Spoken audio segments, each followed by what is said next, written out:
Good morning. আজ আমি আমার মিনি ব্লগটা শুরু করলাম কলেজের কিছু কাজ দিয়ে।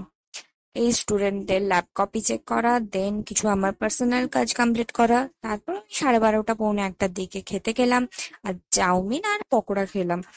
তারপর আমাদের কলেজে আজকে 165তম রবীন্দ্র জয়ন্তী পালন করা হচ্ছিল, তো তার জন্য আর কি গেলাম অনুষ্ঠান দেখতে।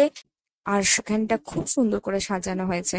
চেয়ারম্যান স্যার এলেন, তারপরে উনি কিছু বক্তৃতা দিলেন, তারপর আমাদের প্রোগ্রামটা স্টার্ট হলো।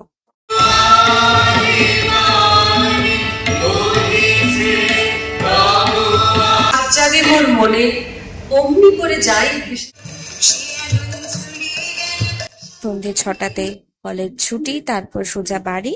বাড়ি ফিরে একটু চা, আর ওই 9টা সাড়ে 9টার মধ্যে সিম্পল আগের দিনের মতো ডিনারটা আমি আমার কমপ্লিট করলাম। টাটা।